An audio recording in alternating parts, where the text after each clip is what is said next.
오늘의 10분 말씀. 레위기는 애굽 노예에서 자유를 얻게 된 출애굽기와 광야의 불순종의 이야기를 담고 있는 민수기 사이에 있는 책입니다. 다시 말씀드리면 깨진 십계명 이후 성막을 통해 죄 많은 이스라엘이 하나님과 함께 동행할 수 있도록 방법을 제시한 책이 레위기입니다. 그 방법은 성막을 통해 거룩한 삶을 요구하셨습니다. 하지만 레위기의 다음 책인 민수기를 보시면 이스라엘 백성들의 불순종, 불평, 불만으로 가득 차 있는 것을 확인합니다. 그래서 레위기 마지막 부분인 26장에서 강조하는 것은 하나님의 율법을 지키면 축복을 받고 불순종을 하면 저주를 받을 것을 말씀하십니다. 하나님은 인간이 완벽한 삶을 살 수 없다라는 것을 너무나도 잘 알고 계십니다. 그래서 성막을 주신 것입니다. 그리고 성막의 완성이 예수님이 되는 것입니다. 하나님께서는 죄를 해결하기 위해 구약에서는 5가지 제사와 7가지 절기를 그들에게 주셨습니다. 그리고 그들을 대표하여 제사를 드릴 수 있는 제사장까지 세워주셨습니다. 이 모든 것은 예수님의 그림자가 되는 것입니다. 그래서 레위기의 가장 중앙에 있는 핵심 내용장 16장과 17장을 보시게 되면 속죄일날 드려지는 2마리 염소 제사가 등장합니다. 이것은 예수님을 상징합니다. 오늘 본문은 예수님을 통한 회복의 그림자 내용을 담고 있습니다. 본론부터 말씀드리면 오늘 본문은 첫 번째, 우리들의 죄를 깨닫고 인지해야 함을 말씀하십니다. 두 번째, 마음이 겸손해져야 함을 말씀하십니다. 마지막 세 번째, 그러면 하나님께서 아브라함과의 언약을 다시 기억하시겠다라는 내용입니다. 누구든지 예수님을 믿으면 구원을 받습니다. 하지만 믿는다라는 그 단어는 순간적인 믿음을 말하지 않습니다. 삶 전체를 통해 믿음으로 행하는 순종을 요구하십니다. 그래서 레위기 안에서도 성막을 통한 거룩과 일상생활 속에서 거룩해야 함을 둘 다 동시에 강조하고 있는 것입니다. 그래서 비록 삶 속에서 넘어진다 할지라도 다시 예수님을 붙들고 말씀을 붙들고 회복해야 될 것을 말씀하고 있는 것입니다. 오늘 본문을 통해 회복의 삶을 살아내시는 저와 여러분 되시길 바랍니다. 오늘 본문은 크게 두 부분으로 나눌 수 있습니다. 첫 번째는 회복입니다. 두 번째는 언약입니다. 첫 번째 부분은 40절서부터 42절까지 크게 3가지 순서로 회복에 대해 말씀하십니다. 첫 번째는 죄를 자복하는 것입니다. 깨닫고 인정하는 것입니다. 두 번째는 마음이 겸손해지는 것입니다. 하나님을 경외하는 것입니다. 다시 예배자가 되는 것입니다. 그리고 세 번째는 하나님의 징계를 기쁘게 받는 것입니다. 즉, 징계만을 피하기 위한 꼼수가 아닌 진정한 용서를 구하는 것입니다. 나의 죄를 인정하고 하나님의 징계를 기쁘게 받아야 합니다. 그러면 하나님께서 아브라함과의 맺은 언약을 기억하시겠다라고 말씀하십니다. 이 말씀은 다시금 회복시켜 주시겠다라는 말씀입니다. 그럼 본문을 살펴보겠습니다. 40절에 자기의 죄악과 그들의 조상의 죄악을 자복해야 한다 말씀하십니다. 나의 죄뿐만 아니라 내 가정의 죄, 이 시대의 죄를 책임지고 자복해야 함을 말씀하십니다.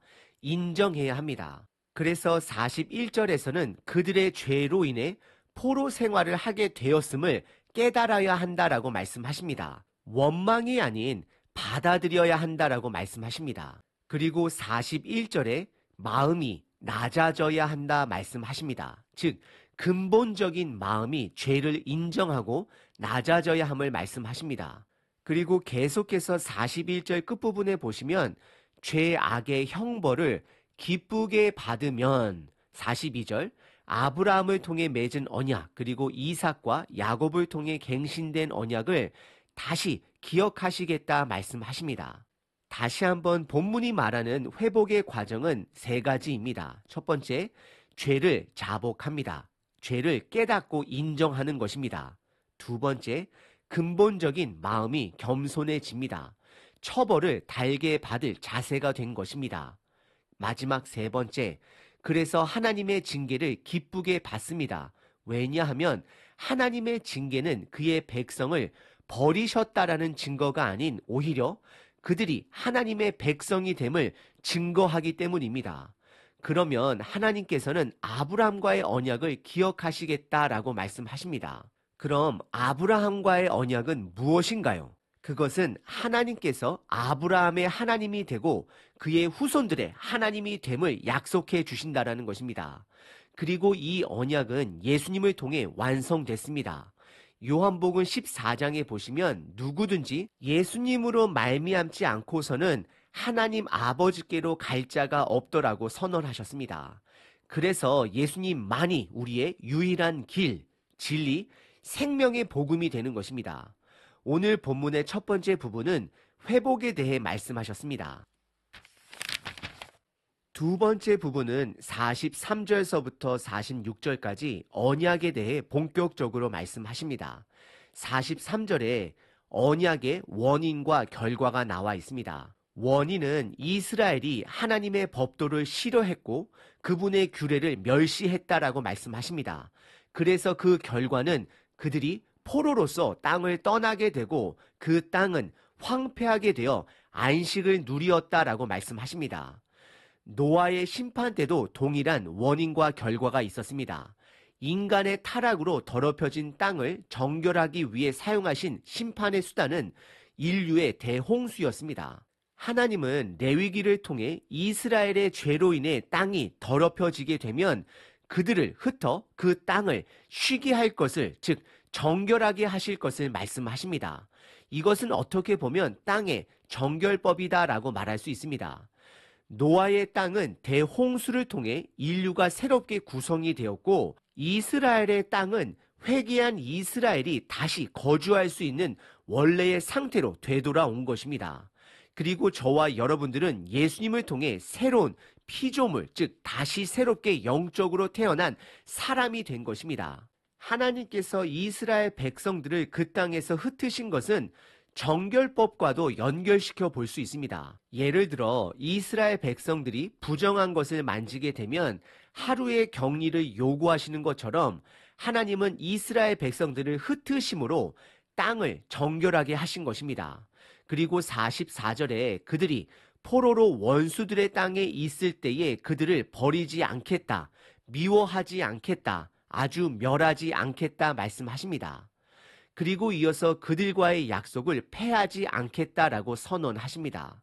그래서 레위기 26장에서 말하는 하나님의 저주를 완전한 심판이 아닌 징계다라고 표현할 수 있는 것입니다. 하나님은 그들이 돌아오기만 한다면 그들의 하나님이 될 것을 약속해 주십니다. 44절입니다. 그런즉 그들이 그들의 원수들의 땅에 있을 때에 내가 그들을 내버리지 아니하며 미워하지 아니하며 아주 멸하지 아니하고 그들과 맺은 내 언약을 폐하지 아니하리니 나는 여호와 그들의 하나님이 됨이라라고 말씀하십니다. 그리고 이어지는 45절에 하나님께서는 그들의 조상과 맺은 언약을 기억하시겠다라고 다시 말씀해 주십니다. 우리가 돌아오면 하나님은 언약을 다시 기억하실 것입니다. 우리가 예수님께로 돌아가면 예수님과의 언약은 다시 기억되는 것입니다. 그리고 46절은 맺은 말로서 이것은 시내산에서 하나님과 이스라엘 자손 사이에 모세를 통하여 세우신 규례와 법도와 율법이심을 선언하십니다. 오늘 본문의 두 번째 부분은 이스라엘 백성들이 돌아올 때에 회개할 때에 언약을 다시 기억하실 것을 강조하셨습니다. 오늘 본문은 회복과 언약을 강조하셨습니다. 그리고 26장의 회복과 언약은 레위기의 다음 책인 신명기 28장과 30장에서 보다 자세하게 다시 말씀하고 있습니다. 그리고 그 회복과 언약은 예수님을 통해 완성된 것입니다. 예수님은 본인을 새로운 포도나무라 선언하시며 본인에게 접붙여야지만이 생명을 얻게 됨을 말씀하십니다. 그것은 회복과 언약을 말씀하는 것입니다. 예수님 안에 거한다라는 것은 그분의 말씀을 묵상하는 데서 시작을 합니다. 말씀을 먹어야 우리의 죄를 볼 수 있습니다. 말씀이 깨달아져야 하나님을 인정하게 되고 겸손하게 됩니다. 말씀을 읽어야 하나님의 징계 또한 기쁘게 받을 수 있는 것입니다. 성경책은 언약의 책입니다. 그리고 그 언약은 예수님을 통해 완성되었습니다. 오늘 하루 말씀 안에 거하심으로 회복되어지는 삶, 구별된 삶을 살아내시길 바랍니다.